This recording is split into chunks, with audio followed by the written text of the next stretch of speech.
Hey there, everyone. Today we're going to dive into the interesting world of generational financial literacy.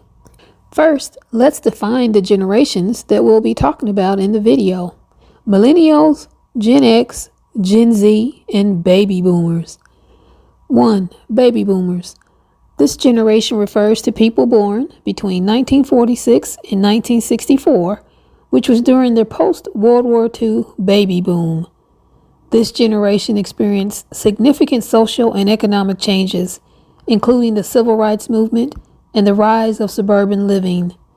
They're often characterized by their strong work ethic and focus on career success. Next up is Generation X or Gen X. Next up is Generation X or Gen X for short. For those of us born between 1965 and 1980, we grew up in a time of shifting societal values and the emergence of new technologies.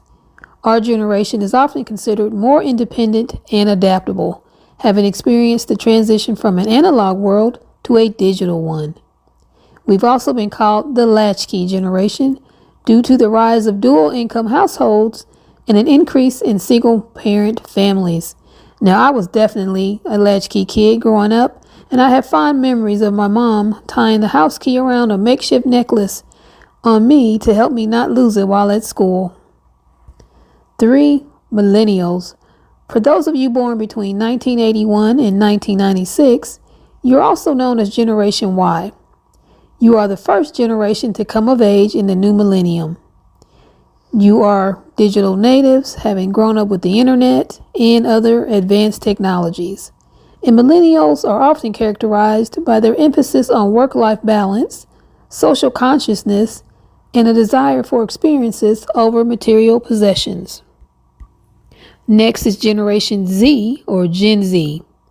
Finally, for those of you born between 1997 and 2012, you're Gen Z.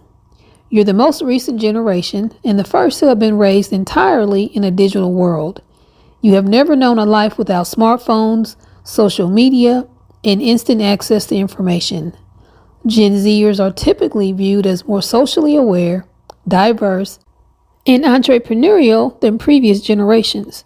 So now that we've defined the generations, let's dive into the nitty-gritty of financial literacy across the different generations.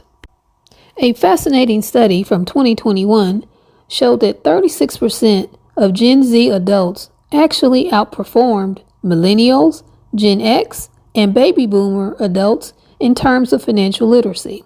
That's right, the youngest generation on the block is proving to be quite savvy with money. Now this got me thinking, what's driving this generational shift in financial knowledge, and what can we learn from it?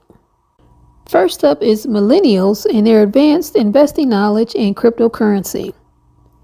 What intrigues me the most about this generation is that they're the most likely to report having advanced investing knowledge and an understanding of cryptocurrencies as compared to the other generations. Now, if you really think about that, they're the first generation to grow up with the internet. So it's really no surprise that they do have this greater understanding of digital technologies and online financial platforms. So what's the takeaway here? Well, if you're a millennial, don't be afraid to tap into your tech-savvy nature and continue learning about investment opportunities and cryptocurrencies. For the rest of us, it's a reminder that we should always stay curious and always open to new financial trends, as they might just be the key to unlocking our financial potential. Have any of you invested in any cryptocurrency? If so, what has your experience with it been like? I've not done so, but I'm so curious about it, and I would love to hear your experience about it before I dip into it. Next up is Gen Z, their digital natives and their financial literacy. As mentioned earlier, this generation is outperforming others in financial literacy. Gen Zers are true digital natives, having been born and raised in a world dominated by technology.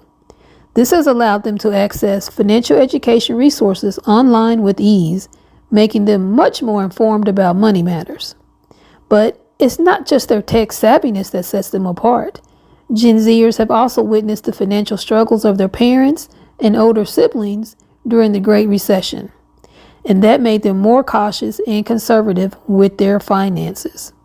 So they're more likely to save, more likely to invest wisely, and to be mindful of their spending. I love that about you Gen Zers. So what can we learn from Gen Z? The key here is to be proactive in seeking out financial knowledge and to prioritize saving and investing, even at a young age. And by doing so, you'll be better prepared for any financial challenges that may come your way. Now let's talk about Gen X and baby boomers, lessons to learn. Now, while these generations may not have the same level of financial literacy as Gen Z and Millennials, we do have a wealth of life experience to draw from. We've seen economic booms and bust. We've navigated various financial crises, and we have the benefit of hindsight when it comes to investment decisions. The important lesson here is to never, never, never stop learning. Financial literacy is an ongoing journey, and it's never too late to improve your knowledge and skills. Gen X and baby boomers can still benefit from embracing new technologies, exploring modern investment strategies, and adapting their financial habits to suit the ever-evolving financial landscape. So how can we bridge the generational gap when it comes to financial literacy? Well, the answer is pretty simple: collaboration and communication. Each generation has unique strengths and experiences that can be shared with the other generations. For example, Gen Z and Millennials can teach older generations about new technologies and investment opportunities. And Gen X and baby boomers can share their wealth of experience and the importance of long-term financial planning. By opening up conversations about money and finances across the generations, we can all benefit from the collective wisdom and improve our financial literacy together. And let's be honest, peeps, isn't communication usually the answer to most issues? Now, in conclusion, I find it fascinating to see how financial literacy varies across the generations. I love Gen Z's strong performance, and I think that's a testament to the power of technology and the importance of early financial education. Millennials have shown us the value of staying on top of new trends and adapting our financial strategies accordingly. And meanwhile, Gen X and baby boomers, well, we remind you all of the importance of life experience and the value of long-term financial planning. And ultimately, the key to financial success lies in our willingness to learn, to adapt, and collaborate across the generations. So let's continue to share our knowledge, to learn from one another, and work together to improve our financial literacy and to secure our financial futures. And as always, I'd love to hear your thoughts on today's topic. Which generation do you belong to, and what financial lessons have you learned? I'd love to hear about it. Share your thoughts, stories, or even your own experiences with me. Reach out through our social media channels or drop us an email. And if you found today's journey enlightening, consider sharing this podcast with friends, family, or anyone you think might enjoy our flavorful adventures. See you in the next video and/or podcast. Bye for now.